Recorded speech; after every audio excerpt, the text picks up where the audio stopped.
ಹಸಿ ಬೀನ್ಸ್ ತೊಗೊಂಡು ಬಂದಿದ್ವಿ. ಇದರಿಂದ ಪಲ್ಯ ಮಾಡೋದನ್ನು ಹೇಳ್ತೀನಿ ಹೇಗೆ ಮಾಡ್ಕೋಬೇಕಂತ. ಇಲ್ಲಿ ಕಟ್ ಮಾಡಿ ಒಂದು ಕುದಿನ ಕುದಿಸ್ಕೊಂಡಿದ್ದೀನಿ ನಾನೀಗ. ಒಂದು ಕುದಿ ಕುದಿಸ್ಕೋಬೇಕು. ಇವನ್ನ ಮೆತ್ತಗಾಗಬೇಕು. ಹಿಂಗೆ ಇವು ನೋಡಿ. ಒಲೆ ಮೇಲೆ ಇಲ್ಲೊಂದು ಪಾತ್ರೆ ಕಾಯಕ್ಕೆ ಇಟ್ಕೊಂಡಿದ್ದೀನಿ. ಈಗ ಎಣ್ಣೆ ಹಾಕೋತೀನಿ.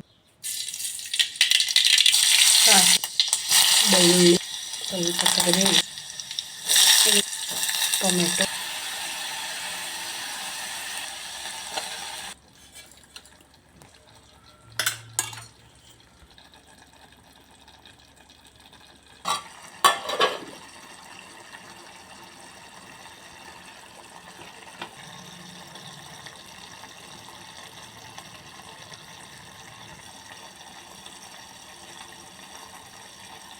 ನೋಡ್ರಿ ಎಷ್ಟು ಮಸ್ತ್ ಬಂದೈತಿ ಪಲ್ಯ.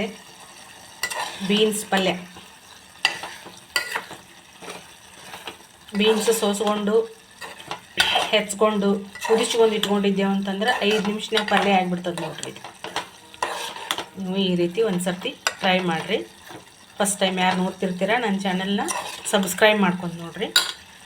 ಇಷ್ಟೊತ್ತು ವಿಡಿಯೋ ನೋಡಿದ್ದಕ್ಕಾಗಿ ಧನ್ಯವಾದಗಳು. ನಮಸ್ಕಾರ ಸ್ನೇಹಿತರೆ. ಇದೀಗ ನಾನು ಈ ವಡೆಗಳನ್ನು ಕರ್ಕೊಂಡೆ. ಎಣ್ಣೆ ನೋಡ್ರಿ ಎಷ್ಟು ಗಲೀಜಾಗಿಬಿಡ್ತಿದ್ದು. ಹಿಟ್ಟು ಹಚ್ಚಿ ಮಾಡಿದೆ ನಾನು ವಡೆಗಳನ್ನ. ಎಷ್ಟು ಗಲೀಜಾಗಿಬಿಡ್ತಿದ್ದು. ಈಗ ಇದನ್ನು ಕ್ಲೀನ್ ಮಾಡ್ಕೊಳ್ಳೋದು ಹೆಂಗೆ ಅಂತ ಹೇಳ್ತೀನಿ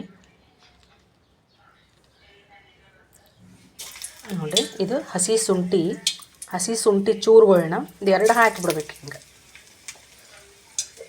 ಇದು ಎಣ್ಣೆನ ಕ್ಲೀನ್ ಮಾಡ್ತದೆ ನೋಡ್ರಿ. ಇದು ಗಲೀಜೆಲ್ಲ ಕೆಳಗೆ ಕೂತು ಬಿಡ್ತದೆ. ಆಮೇಲೆ ನಾವು ಎಣ್ಣೆನ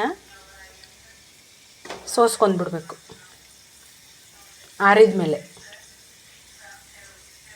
ಕೆಳಗಡೆ ಇದು ಗಲೀಜೆಲ್ಲ ಕೆಳಗಡೆನೇ ಕುಂತು ಬಿಡ್ತದೆ. ಇದು ಕೆಂಪಾಗೋ ತನಕನೂ ಒಂದು ಸ್ವಲ್ಪ ಎಣ್ಣೆ ಒಳಗನ ಹಿಡ್ಕೊಂಡ್ಬಿಡ್ಬೇಕು. ಹಿಂಗೆ ಇದು ಕರೆದು ಬಿಡ್ಬೇಕು ಹಿಂಗೆ ನೋಡ್ರಿ.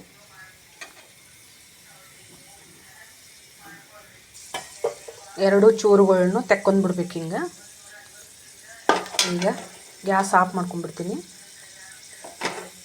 ಇದ್ರೊಳಗೆ ಇರಲಿ ಇದು ಇಲ್ಲೇ ನೋಡ್ರಿ. ಎಲ್ಲ ಕೆಳಗೆ ಕುಂತ್ಕೊತ್ಬಿಡ್ರಿ. ಅದು ಹಿಟ್ಟು ಹಚ್ಚಿ ಲಟ್ಸಿದ್ರೆ ಏನಾದರೂ ಮಾಡೋದನ್ನು ಪದಾರ್ಥನ ಹಿಂಗಾಗ್ತದೆ ನೋಡ್ರಿ. ಇದು